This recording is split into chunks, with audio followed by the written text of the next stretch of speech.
to the Energy in Motion podcast, exploring what makes us move, what makes us thrive, what makes us happy, what keeps us alive. I'm Susie Rowland, a mother, writer, poet and founder of the Happy in School project. As humans, we are emotional beings, literally energy in motion, which each of us express uniquely. Our energies influence everything in our lives. Join me in conversation with an eclectic range of guests using their energies to powerful effect. Tune in for the first series of Energy in Motion podcast. You'll find the Energy in Motion podcast on your favourite digital download channels. I can't wait for you to tune in and relax and enjoy the sound of Energy in Motion. Sarah Templeton, welcome to the Energy in Motion podcast. It's really a delight to have you with us today. We've already had a little chat behind the scenes. We have a lot in common. Neurodiversity is one and spirituality is the other. So I'm very keen to hear your take on my questions. But the main reason I wanted to speak to you today was about your work with the school to prison pipeline and predominantly ADHD Liberty. So if you don't mind, I'd love us to start there. But before we start there, I'll just give a quick overview to some of the things that you're into. Very, very typically neurodivergent, have lots of things on your plate, spinning different plates, putting out different fires, no less. Yeah. So you've been a prison counsellor. You're an ADHD youth offending expert, which probably leads into being the CEO and setting up the ADHD Liberty charity. And then you also do keynote talks on that particular subject of school to prison pipeline. And you're also the managing director of Head Stuff ADHD Therapy, which is where the counselling comes in. So there's all different bits to you. And I love how they all kind of support each other. Yeah. But tell me first, before we start, Energy in Motion is really about how people put their energy, our life force, into motion. And it's very clear, very clear where your energy is going. Your passion is around ADHD. So how do you feel right now? I feel very energized actually right now because we are in the middle of a massive project, and that project is putting ADHD support groups into prisons, young offender institutes, and also probation and approved premises. Because I've thought long and hard about the situation around ADHD in prisons. It's really out of control. We're doing lots of pilots and trials with different police forces, different probations, lots of different probations, approved premises, schools for excluded kids. And the percentages of ADHD are horrifying, quite frankly. I can give you some examples. The School for Excluded Children in Nottingham, they screened all their children who were excluded from school and sent to theirs, and it was 93.4% had ADHD, or most likely had ADHD. The probation trials, they're all showing every single one is in excess of 80%. It's always in the 80s or 90s, the 80s or the low 90s%. That's where it is. The approved premises, same thing. We've got one approved premises for sex offenders. We've got one approved premises for all offenders. Their screening and theirs is coming out around about the 90%. So that is the situation. So where is my energy going? My energy thought for a very long time. My energy for a long time went in the wrong direction, to be honest. My energy went being angry with government, angry with, government departments, thinking, come on, screen these people, diagnose them, medicate them, stop them going back to prison, because that's largely what happens when you've got somebody with the right diagnosis, the right medication, the right support. They do not go back to prison. It's as simple as that. I've got loads of examples of people. I had one here 2 hours ago, a boy who was in prison. He's now diagnosed, medicated. He went out to get my lunch today. He's one of my PAs. So they don't go back to prison once they're diagnosed and medicated. So my energy went in the wrong direction. Now it's going in the right direction. So now what we're doing is we're helping. So we are helping people set up ADHD support groups in prisons, young offender institutes, probations, all of those places. We're providing everything. We're providing the flyers, the posters, the So this is what ADHD Liberty is doing. Yes, this is what we've decided is the best use of our time and energy and Yeah, money. We don't have a lot of money. Anybody wants to yeah. donate to us, you're very welcome. But we don't have a lot of money, so we thought, okay, the best thing to do is to use our knowledge of ADHD. So we are preparing 30 videos at the moment, all of them 45 minutes to an hour long, all on different aspects of ADHD, which we want to be used at these support groups. So the people in the video, they're all diagnosed ADHD themselves, and with a whole smattering of the rest of neurodiversity, everything from autism to sensory processing, auditory processing, dyspraxia, dyslexia, dysgraphia, dyscalculia, all of these different combos. Yeah. But the people doing the talks are brilliant. They're all very down to earth, but they are people like ADHD psychiatrists, forensic psychologists, normal psychologists. We've got teachers, we've got SEN teachers, we've got social workers, we've got a lot of lived experience prison people, Going male on and female. into those training videos. So if we They're just all in the videos, yeah. if you take a pause and go back to where it really all starts, which is basically the school to prison pipeline. Yeah. Now, I know as a black woman, I know that phrase extraordinarily well, too well. And as you probably know, the presence of black and brown and probably Asian and any other mixed heritage youth in our prison system in the UK is disproportionate to the amount that there should be. 100%. I have a black partner. I've been with him for 10 years, and he's very, very passionate about, he's actually got some friends that have been in prison, and he's seen how these black friends of his have done something extremely mild, and then they've been put straight in prison for it. And So if we go back a couple of steps, I know what that means to me, the school to prison pipeline, but there may be people who don't really understand. No, I'll happily explain. Who understand what it means and how it happens. Because I work in education. Yeah. And I understand that it's very much because ADHD and other neurodivergent conditions are undiagnosed, period. But they're also undiagnosed and misrepresented or misunderstood in people who look like me, boys and girls, to be fair. Yeah, absolutely. So we've got a lot of things happening that are kind of creating a problem already before they've even left school. Yeah. So talk us through that. Okay, well, I think the school to prison pipeline, to be honest, is something that when I was working in the prisons, I wasn't even aware of it. But I'm very aware of it now. And now I think back to all the people I worked with in prison, they'd all been excluded from school, all of them, at some point. I mean, some it was very early, 12, 13. So, most of them, it was 14 or 15. So it started off with suspensions and detentions and seclusions and all these sorts of things. But eventually they all leave. And because they leave, I think that the main problem is that teachers, and I do not blame teachers even 0.1% for this. This is not teachers' fault because they're not trained. But if they were, they would know that the traits that they are excluding children for are ADHD traits. So challenging behaviour. It's shouting out. Yeah, calling out. It's calling out. It's interrupting. It's being hyperactive, not sitting still and getting up from the desk and moving. Not sitting in their seat. It's not listening, being told off for not listening because they've been distracted or eye contact. Yeah, absolutely. So all the sort of behavioural issues. If you ever ask a teacher, and I have loads, yes. If you ask a teacher, what sort of behaviour is it you have to exclude from your classroom?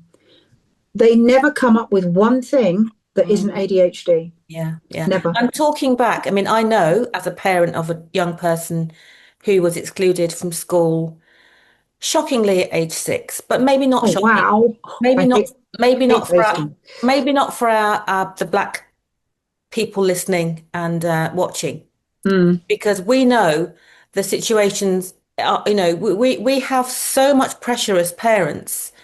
And we also know that we don't always notice what ADHD looks like ourselves. So, we're kind of caught on the back foot, really. If you don't but there's a very simple reason for that, and that is because it is largely hereditary. So you've always got parents who think that what they do is normal. So when I was a counsellor, I worked with hundreds of families, literally hundreds, where they bring the child in because they thought the child had ADHD or autism or something. And in the session, they're going, oh, hello. This is very familiar. Are you telling me it's not normal? Are you telling me? And I'm like, no, love, this is ADHD. Yeah. So it's very difficult for parents to, my mum didn't. I think my mum was ADHD, but my dad was very obviously ADHD. He was a drinker. He was very good at his job, but he changed jobs all the time. He was a womanizer. He was overweight. He smoked. He was the epitome, the template for ADHD. So when I was diagnosed, I thought, oh, that's come from my dad. I didn't even look at my mum. But on my mum's deathbed, she said to me, do you think I could be ADHD as well? And it suddenly hit me, oh, my God, yes, you were. But when I was diagnosed, she actually said to me one day, quite sort of shame-faced, she said, is this something I should have picked up when you were younger? And I said, no, because A, I was a girl, B, I was coping, C, I was, I didn't have anxiety, I wasn't under mental health services. I was coping, I was fabulous. But you were masking. Well, I wasn't even masking. I was enjoying myself because I got my buzz from acting. So I was always in every school play, every speech competition. I won every speech competition. I got headline news for every play I was in. I was getting all my adrenaline from performing. Yes. I loved performing. Yes. So I got it out there. And there were some classes I was bored in, absolutely. And I was a bit of a, oh, for God's sake, I used to watch the clock. Willing it to move. Yes. But I didn't mask as such. I think I was quite gobby. I was quite out there. But because I was theatrical and I could get on the stage and do all this stuff, I was okay. I would never say I masked. I would just say I was bored. You didn't feel you had anything to conceal. That's really interesting. No, I didn't. I thought I was right. You see, this is the arrogance of me. I thought I was the one getting it right, and all the other people were getting it wrong because I thought they're so slow and so boring and so dull, and I'm whipping through it here. I'm going way further through all my textbooks than them. I was getting A minuses, B pluses for everything. I was rocking. I just thought these are all desperately boring people, and I was the one getting it right. So I didn't have to mask. I was fine. In terms of the school to prison pipeline, this well-known phrase in the Black diaspora community. We've got that, we've got racial profiling, plus hidden ADHD and social pressures. So what do you think that despairing parents can do? You said your mother didn't recognise it in you. My mother didn't recognise it in me, and I didn't recognise it in myself until my son was diagnosed. As you said, the hereditary aspect is very much overlooked. Yeah. What can parents do? If they meet... They hear about the school to prison pipeline, and we know the intersection between that and ADHD. But if you don't even know that your child's ADHD, where to start? Where to start? Right. Well, I'm going to get my books out now. So where to start? If you've got any faint indication that your child is different, or your child doesn't seem to be able to behave when others do, read this book, right? I wrote this book first thinking nobody would buy it. Now it sells all over the world. So madness, but it does. But this will tell you whether your child's got ADHD, plain and simple. You'll know by the time you've read this book. And it's not a difficult book to read. How not to murder your ADHD kid. Instead, learn to be your child's own ADHD coach. Yeah. So this one is, as I said, look, it's not hard to read. It's big writing, there's cartoons, and it's not difficult to read because I know some people, including me, struggle with big textbooks. That will help you. It really will. And I think the most important thing I would say to desperate parents, if you've got parents who are desperate because their child's getting into trouble, they're getting excluded, they're getting, permanently removed from school, please just don't think it's going to get better, because it's probably not. Unless you do something, it's going to get worse. A lot of people think, oh, well, he's been excluded, but, I've got him a job, part-time job, he's 15, he'll be all right. No, he won't. If you haven't got him diagnosed and medicated, something else is going to go wrong. It will always keep going wrong unless you address it.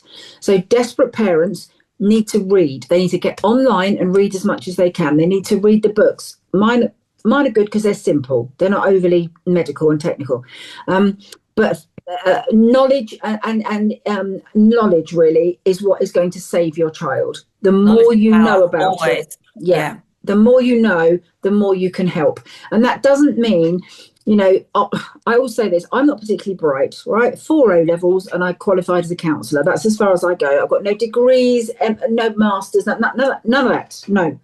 So you don't have to be clever to help your child. A lot of people think, oh, I'm a bit thick. I can't do anything. You know, yes, you can. Yes, you can.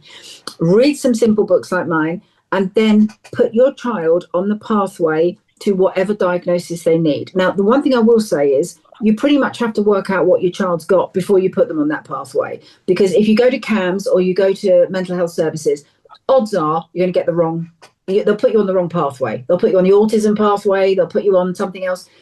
You need to do your research first as parents. Read, and find out what you think is going on. And also, very important, collaborate with your child, because the child will go, I've not got that. I don't do that. Or they'll read something and go, yeah, that's exactly me. That's exactly how I think. Yeah. So collaborate with the child and find out what's going on. And then, unfortunately, you have to be very forceful these days with the NHS and you know, push to get your child seen. And if they are getting into trouble, this is my big passion, is keeping ADHD kids out of prison, because every day, every week, they are being sent to prison, and it breaks my heart. So the sooner you get that right diagnosis, the right support, the right knowledge, and the right medication, usually, not always, but usually, that is going to change the trajectory of your child's life. Yeah. Ignoring it won't just go away. That's my biggest message. It doesn't just go away. It's going to come and bite you on the bum if you don't do anything about it. Absolutely. Ignoring it isn't an option. Nope. Definitely. Unless you're happy for your child to go to prison. I think it's worth saying as well, though, Sarah, even though we have this difficulty in the UK with our diagnostic pathways, because autism and ADHD are done separately. And many people for many years have been banging on about, if you're going to screen one, screen the other two. And not the other two, the other one as well, or all of them. But definitely the incidence of ADHD and autism occurring together is about 50%. Now, if they've somewhere between that and 70%, they've got really one, they're very likely to have another, and vice versa, and that's okay. So even if you do get an autism diagnosis or you don't, it's still good to pursue an ADHD diagnosis and the other way round. And also, you know, just be really curious about what their challenges are and what they love doing, because I think we have to be very flexible ourselves beyond the education system, because I think that if we rely completely on the education system and the teachers and the support that they may or may not get in school, they may slip through the net. So I think what you're saying is be very proactive. Buy your book, go online, do your research and collaborate and ask your child questions. 100%. And you're totally right.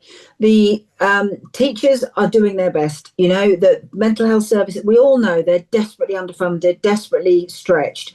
So we're not blaming them, but we are also saying don't rely on them, because they don't have the resources. I think up until even about 10 years ago, parents thought that if their child had got anything, it would be picked up at school, or it would be picked up by the school nurse, or, you know, that's in the old days, that's how it did happen. It doesn't happen like that anymore. We don't have the resources. So it does have to fall back to parents, sadly.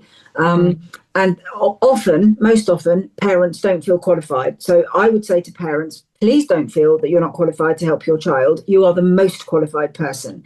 We're not expecting you to be a nurse, a doctor, a mental health worker, none of that. But you do know your child best. You know where they struggle. You know if they've got anxiety around things. You know which classes they hate and they can't. You know, a sign of hating a class is a sign of a neurodiversity. So I hated maths and I hated science and anything to do with figures and numbers. But I had undiagnosed dyscalculia. So parents need to just listen. And when a kid goes, oh, bloody hate whatever, English, let's say, love maths but hate English, why do they hate English? Ask. Is it that you hate the teacher? Is it that you struggle with the words? Do you struggle with the writing? Do you struggle using the pen? Ask, delve. My big phrase I use all the time is dig deeper.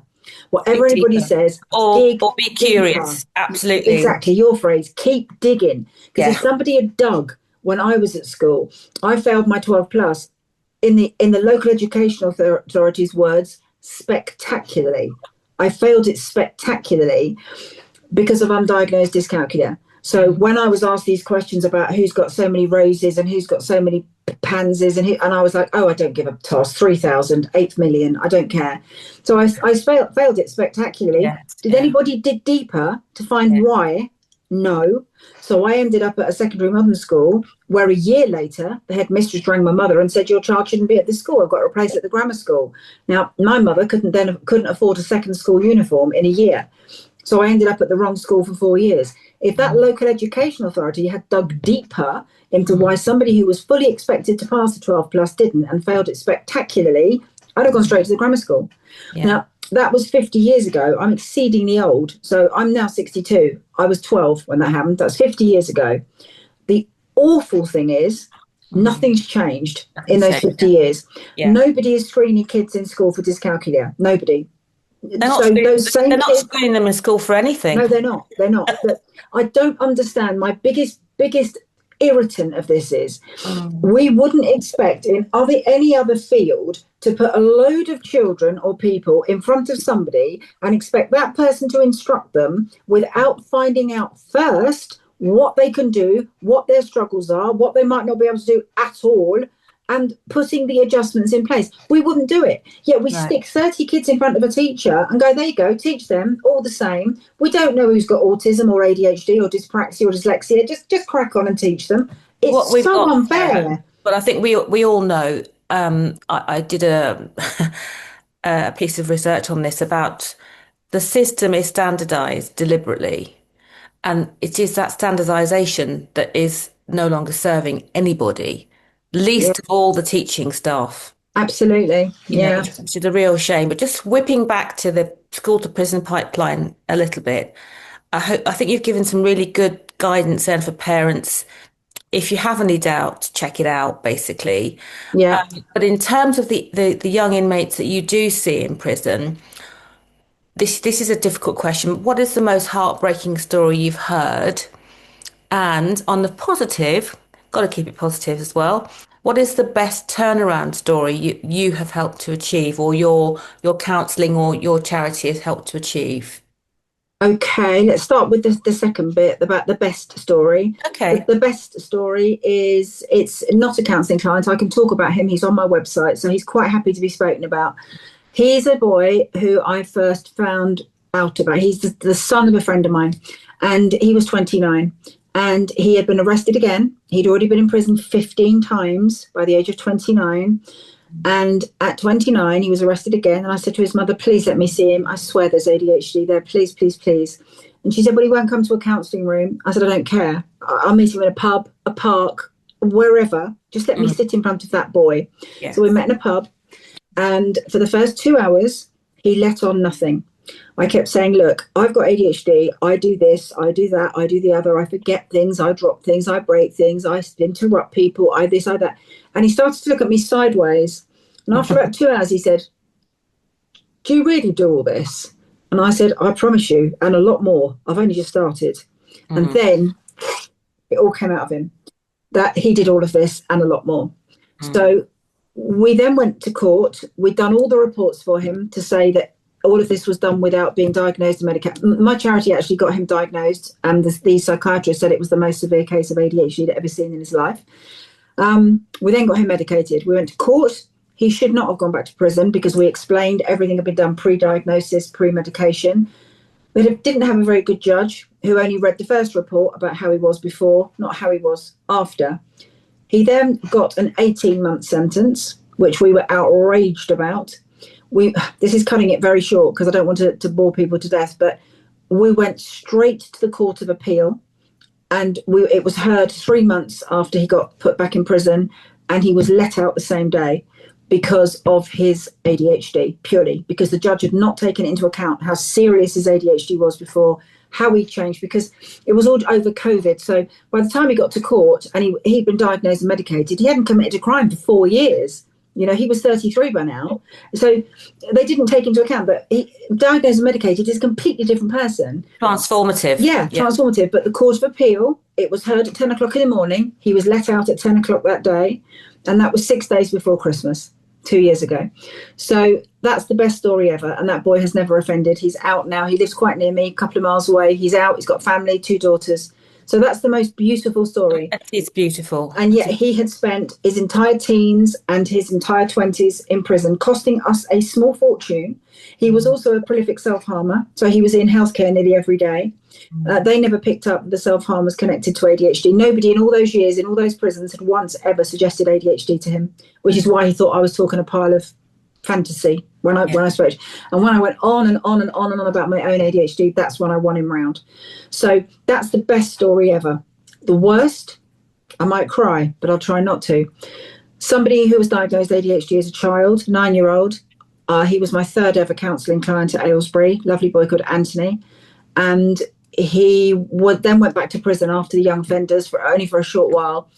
And I wrote 5 safeguarding letters to 2 different prisons saying that his mental health was very poor and he desperately needed to be on ADHD medication. All of those were ignored. 2 went to one prison, 3 went to the other prison. He set fire to himself about 2 years before what happened. He badly damaged half of his body. And then on the 6th of March, 2023, he hung himself and he died.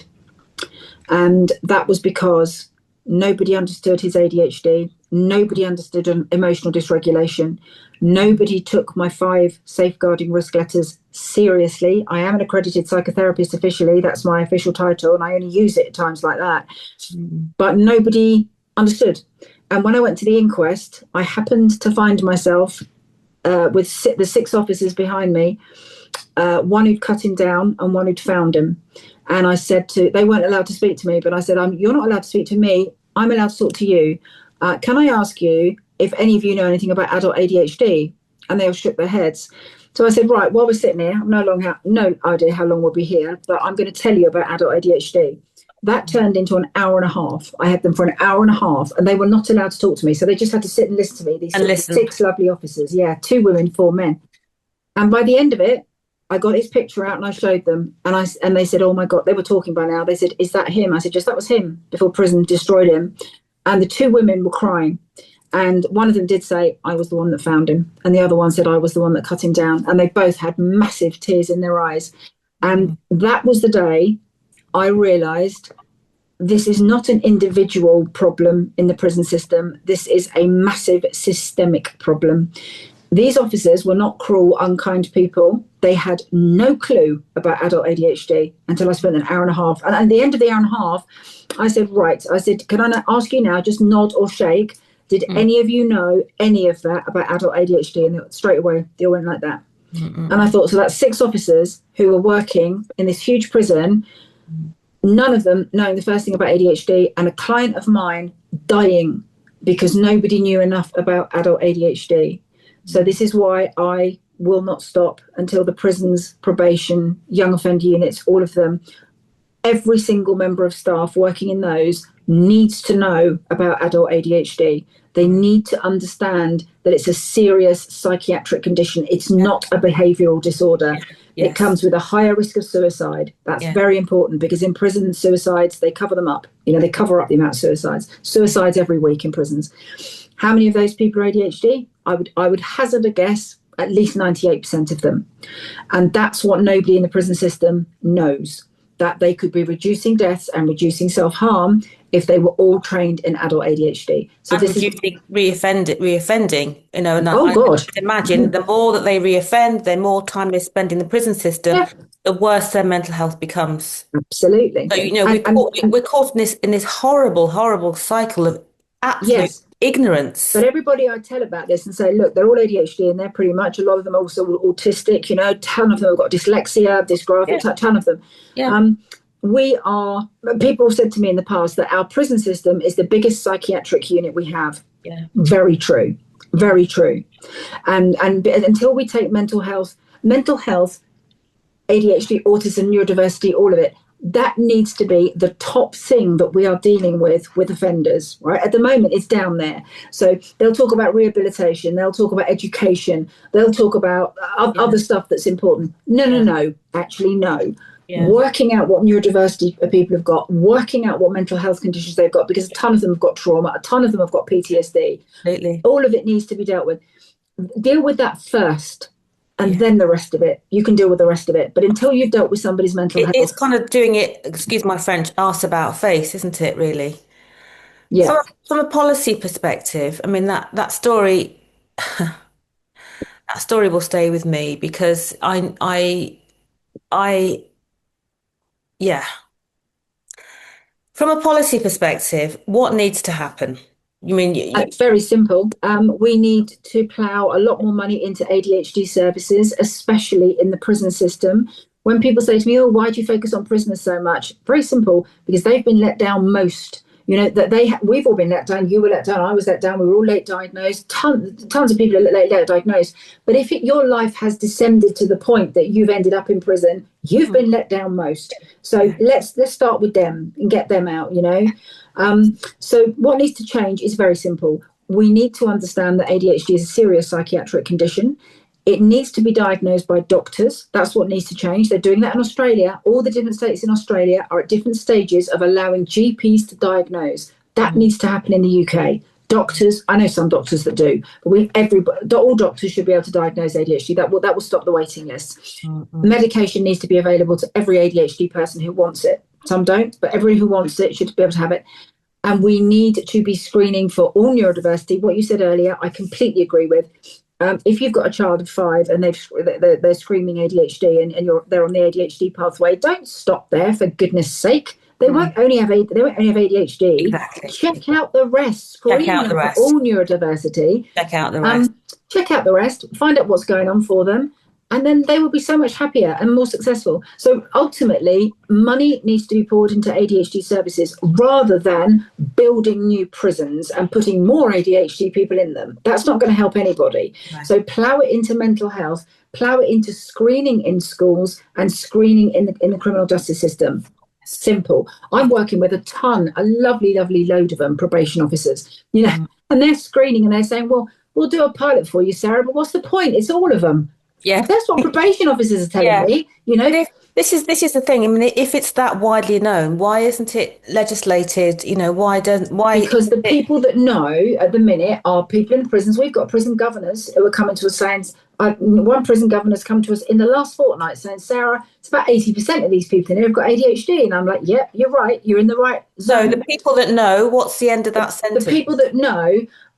It's the government that aren't yet taking it seriously enough. It's the government, I'm afraid. So we're at the level now where we've got tons of probation, tons of prison officers. And we've got the prison governors. The data's there. Pardon? Surely the data is there. It's coming. We've got data coming from these places. But as I say, one of the struggles we've got with data is that probations, specifically probations, are saying, well, we will, but they're all ADHD. What's the point? We're like, well, please, we need the figures. Well, that's the point. Yeah. If you have the data that says, 98% of our inmates who are repeat offenders under 25 are ADHD, well, then you've got very strong data to change your policies. Yeah. So one bit of data that's coming, a young offender institute, there's a lady there who's doing a master's. And for her master's, she's doing an ADHD awareness course and she's taking all the people for it. She spoke to me about this. She said, I'm taking them all off the drugs wing. I've got 15 at the moment. And she said, they're all ADHD. And she said, I'm going to get the rest of them off the drugs wing for this pilot she wants to do. And I said, how big is the drugs wing in this place? And she said, 90 people. And I said, and how many do you reckon are ADHD? And she said, 90. Mm-hmm. It's just these numbers. And then we will have data from that because she's doing all the reports and things for us. But the other thing that's very important, now, this is a subject people don't like to talk about. The neurodiversity support managers in the prisons, all of them that I speak to loads because we try and help them as much as we can with the ADHD stuff. They all lean in at the end and they go, Sarah, we think there's more ADHD on our sex offender wing than any other. Yes. And they expect me to go, oh, no. And I say, oh, yes, it doesn't surprise me. I'm quite sure you're right. So by not screening kids, we are growing sex offenders. Yeah, we are literally allowing kids to become sex offenders right now. And then we are allowing kids to be if you go back, absolutely, if you go back to addictive behavior, impulsivity, porn addiction, Yep. all those things, Yep. they start in school. Yeah, absolutely. I work with sex offenders now, many of them, because what I'm trying to do now is help IPP prisoners. Do you know IPP prisoners? They're the ones that are then on indeterminate sentence. So it's been banned, it's been outlawed as inhumane, but there are still people in prison on this IPP sentence. So I'm working with a lot. They're all ADHD. I'm trying to get all these IPPs out. I go to their parole boards and explain the ADHD and try and get them out. But a lot of them are sex offenders because exactly what you said. You know, yeah. They're risk taking, they're thrill seeking, their buzz that they've got. A lot of it's online. A lot of them have done online stuff, thinking, well, that's not damaging. I'm just doing it online. But yes, it is. Then they get put in prison for it. But yeah, I'm working with a ton of sex offenders who are IPPs who are all ADHD. Here's a question for you. Here's a question for you, Sarah. So, what's your view on the ADHD superpower narrative? I do have an opinion. I do have an opinion on this. I Go really on. do. I know you do. I know you would. But it's not what a lot of people think. I believe it, right? That ADHD is a superpower and it can be used. What I would say is, though, two things. You've only got to look at the best people in every area. So if you look at the best sports people, the best footballers, the best runners, the best hockey team players, they're all ADHD, right? They're all ADHD because these people want to win. They are driven. They want to win. You look at Hollywood. And the dopamine, they get the reward. Absolutely. From winning. You look at Hollywood. You look at all the comedians in the UK, America. Look at all of that lot. And the best of them are always ADHD. One of my favourites, Lewis Hamilton, ADHD. Yeah, of course he is. So we've got some I think keep it confidential because they don't want it out yet. But we've got loads of comedians in the UK diagnosed ADHD, loads of them. So yes, it can be a superpower, 100%. It can, the drive, the need to win. Yes, it can be a superpower. So the people that go, oh, it can't be a superpower. Yes, it bloody well can. But if you've come from a background where your mum and dad are drug dealers, your mum and dad are alcoholics, it's normal for you to go out nicking. It's normal. If you come from that sort of thing, is it a superpower? No. It's going to take you, your need to win, it's going to take you down the wrong path. So when people say, oh, how can you say it's a superpower when you work with people in prison? I can say it's a superpower because it gives you more drive. I've written 4 books. I've got 4 O levels and I'm like, sod it, I don't care. I think I know best about ADHD. I'm going to write books. That's me being very clear. What you're saying is, to qualify that, is that it's a superpower if it's properly channeled and enhanced or nurtured and controlled. So what we're talking about is the nurture of the individual, the control of the ADHD. So it's managed, it's controlled, all that drive and determination and that energy is put to constructive use rather than destructive use. Yeah, absolutely. And the boys and girls, because one of my therapists, Lindsay, she worked in the women's prisons for 20 years as an officer, and she always says to me, the ratio is as high in the women's prisons. It's nearly all of them. So we don't discount the women, although there's only 4%, but the men. But I've lost my thread now. What did you just say? No, it's about it's the nurture, the superpower. Yeah. So those people, they have come nearly always. This sounds like a generalization, but it's not. It's true. They've often come from violent families. They've come from families where there's been neglect, where there's been abuse, where there's been addiction. It's been really that's common for your people in prison. Your adverse childhood experiences. Absolutely. In fact, when I worked in my first prison, interesting, a boy came up to me one day. He was about 26, 27. And he said to me, Sarah, he said, I'm not being horrible, but he said, I don't need to be in this prison. I shouldn't be here. He said, now I'm here. I think he was probably ADHD, but this was way before I knew anything about it. He came from a good family. His family were architects, bank managers, building society. He said, I come from a good family. He said, I've now realised, he said, nothing against these blokes because I love them, but I didn't need to end up here. But he knew the rest of them did because that was the road. I've worked with numerous people in prison, numerous who've had parents in prison, and I've worked with quite a lot of people in prison who've got grandparents in prison. The first one he told me his nan was in prison. I was like, my nan was always in the kitchen making amazing cakes and shortbread. That was my nan. His nan's in prison. Yes. How different has his life been to mine? Absolutely. Incredibly different. When I go into schools and I see, I have worked with girls at risk of exclusion. Majority of them are neurodivergent in some shape or form, and have a whole bunch of what we'd call adverse childhood experiences. And then one of the girls did say to me, she talked about her father, and it came out that he was currently locked up. And then, the more we talked, my remit was to go in and look at the building self-esteem, which is pretty hard when you've had so many odds stacked against you. Yeah. And when all the stuff came out, dad was in prison and wasn't with a mum, had different siblings. Brother was also on the way to prison. Another girl, her brother was in a gang, and she wasn't allowed out of the particular area I went to work in this school. So she couldn't leave that area because if she did, basically because of her brother's influence, she was at risk. Yeah, yeah. And then so when with these kids, these girls, super bright girls, super really hot, Right as a button. Yeah. Honestly, quick thinking.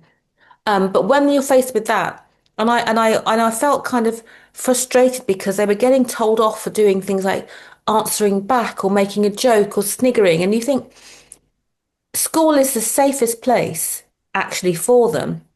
So they're just letting go a little bit of steam and just having a joke, and ADHD, we got the quickest comebacks, and saying things that might be a bit inappropriate. And I just thought, on balance, let it go. On balance, maybe just steer that destructive behaviour into a more constructive form. Yeah, so we try. This is what I always say to teachers, that ADHD traits, you can manage them. You really can manage them. If honestly, you get those ADHD kids, I know from when I was at school, I love nothing more than being asked to do something. Oh, Sarah, would you hand the books out? Would you hand the homework out? Would you just take that to headmaster? The minute I was like, whoa, yes, off I go. Understand the traits and work with them rather than excluding them. But if excluding them doesn't ever told, why should we give that child special treatment?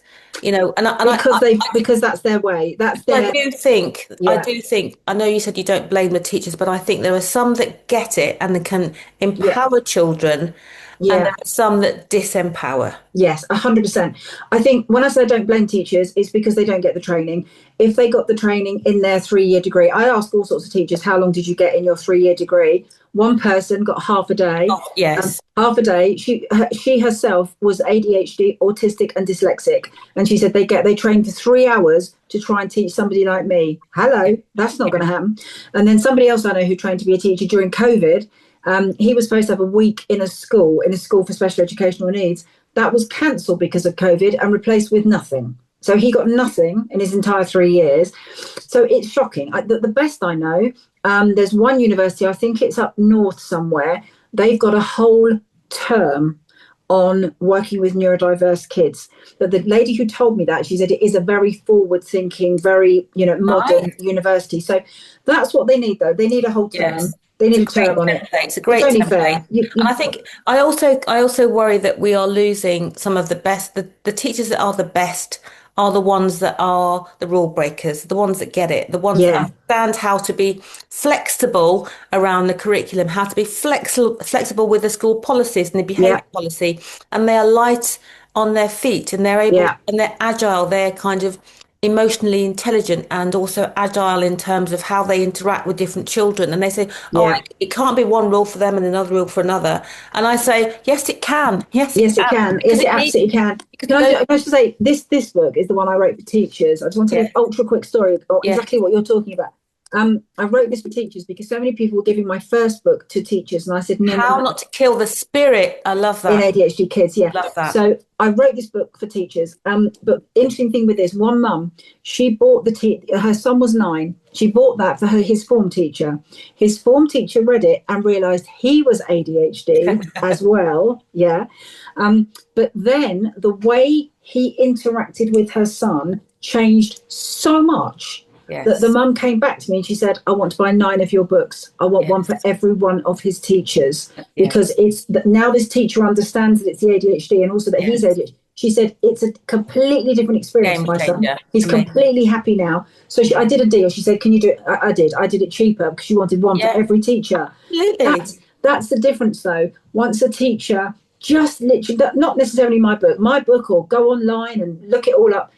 If you understand how to interact with an ADHD child, you will not only change that ADHD child's life, you will change the teacher's life and all the other kids as well. It's as simple as that. Exactly. So understand this as traits rather than behaviours. Absolutely. And interrupting, shouting out, these are traits. Absolutely. And I think giving teachers the skills gives them the power. And then they love the job again, 100%. Yeah. Every teacher that's read my book, I had a Senko once, right? This is another quick story. Senko came to my training, and at the end of it, she came up to me and she said, Sarah, she said, for starters, me and my 2 daughters are dyslexic, and you've told us we've got to be ADHD then. So thank you for that. I've realised that we are. But then she said, I've been the Senko at this school for 20 years. And she said, in the 20 years training, I've learned nothing about ADHD that you've just taught me in that 3 hours. Nothing. I knew nothing. And then she said, thank you. I can now go back and do my job properly. Now, that's a Senko of 20 years. What are they training Senkos? It took 3 hours for me to tell her everything about ADHD. And think about... Then she realised she was ADHD herself. Yeah. So imagine, let's do some rudimentary maths. Well, I'm not going to do it anyway. I'm not good with maths, but okay. Me neither. But imagine 20 years, how many pupils have gone through that school? Think about that. And she said that. She said, I'm now looking back, and she said, I am feeling very bad because I am seeing ADHD and I haven't noticed it, and I've punished it and told it off. And exactly. And she said, I feel very bad. She was a lovely woman. But what concerned me about that was 20 years worth of Senko training. 20 years, and she knew nothing that I taught her in 3 hours. 3 hours, but thousands of children as well, and it's It's a tragedy. It's so simple to change. The people at the top level, well, number one, the big problem with government is half of them are ADHD. So they don't even know they're ADHD. So Nadine Dorries is very out about being ADHD. There are other MPs, Adam Dance, there's a few that are out, but there's a ton of them that are ADHD and don't even realise it. But because they've had the right support, they've gone to private school, they've had tutors, they've done this, they've become politicians. And they just think, these naughty people can't behave, lock them up, build new prisons, keep them They don't realise these are the same people as you. Yeah. They're the same. They just haven't had the support you've had. They didn't go to Eton. They didn't go to Oxford. They didn't have parents who forced them to do homework. All the people I've worked with in prison, never done homework. They've never had a parent that said, oi, in, homework before dinner. Never. So no parent ever bothered whether they did homework. Because their parent was probably ADHD as well. Absolutely. Yeah. Absolutely. So without the structure. It's a cycle, isn't it? And it's a cycle. But I think there's a huge amount to be gained from understanding who we are. Because if you understand who you are and how you are, then you have a bloody chance, don't you, of working out how you had to do life. Really? Yeah, 100%. And that is exactly what you've just said is what pretty much nobody in prison does. They don't understand themselves. They hate themselves because they keep doing the same thing over and over. Again, they think they're useless. They think they're hopeless. Yes. I've had young offenders sit in front of me and say, I like myself when I'm sitting in front of you, Sarah. I'm grown up. I'm sensible. I really like myself. But the minute I go out there, I'm going to be a twat. I'm going to be nicking. I'm going to be punching. And they don't understand why. Exactly. And because of the ADHD, they don't get it. That that they can be sensible when they're sitting down talking to me, but as soon as somebody says something that riles them, exactly. And so what you've just said is so true. Understanding yourself. This is why we're doing the support groups in the prisons. It's all about helping them understand their brain, helping them understand the ADHD traits, helping them understand the ADHD ways a brain thinks. All of this. Absolutely. Because understanding yourself when you're sitting in a prison cell and you're currently hating yourself because you've gone back to prison yet again for doing the same thing yet again. And that's the thing, you're going to repeat the same mistakes again because part of the impulsivity and also the environment and then the dopamine. And so, breaking the cycle. You are a cycle breaker, Sarah. I'm trying. You are a cycle breaker and you are an incredible, incredible guest. I could listen to you all day, all night, tomorrow, the next day. Bless your heart. I still be ranting about the same stuff. I've got quick fire questions to end the end. Okay. I love a quick fire question. Just a bit of fun. Okay. In quite a serious conversation, but are you ready? Yeah. Curry or roast dinner? Curry. Okay. Barbados or Bali? Oh, what a choice. Both, but maybe Barbados. Okay, yeah, good. Yeah. And finally, dancing with your mates or a meal out? Meal out. Oh, okay. Because a meal out means talking. I like talking. I like listening to people. Dancing, you can't talk to people. I like the talking. Fair enough. Yeah. Sarah Templeton, thank you so much for sharing your energy and what can I say? I know that your words are going to change things. And I hope so. I want to, for all those poor people in prison. Honestly, the work you are doing is literally saving lives. And not everyone can say that. No, I hope to save lives. I hope to save lives and change lives. Yes. That's what I'm all about. Yes. So we haven't got it all, but I'm going to put all the information about you underneath the podcast, in the podcasty bit. Bless you. With both of your books and 4 books. 4. And all 4 of your 4 books. All 4 of your books and details of the ADHD Liberty. And also your website and so on, so people can carry on the conversation and carry on connecting and just really just build some momentum around what's happening. It's not acceptable, in my opinion, that we are throwing away good talent into our prisons, and we're losing out in society in terms of all the talent we could have in our industry, in science and technology, in fashion. We're literally on a brain drain because those brains are going to waste. Yeah, and it's costing the public a small fortune to lock. Yes. It's roughly £55,000 per offender, and we've got roughly, oh God, I've lost the figure now, but I think it's about 100,000 we've got in prison. Let's say 80,000 of those, 80% of those are ADHD. Yeah. So that's roughly 80,000 people costing £55,000 a year, and the public are paying for that. And it's the public's kids that they're putting in prison. And we need to stop paying for it, and we need to stop letting them putting our kids in prison. We have the physical cost, and we have the human cost. We do. And both of them are not worth the money. They're not worth the price. So it's got to stop. And I'm so grateful to have had the conversation with you this evening.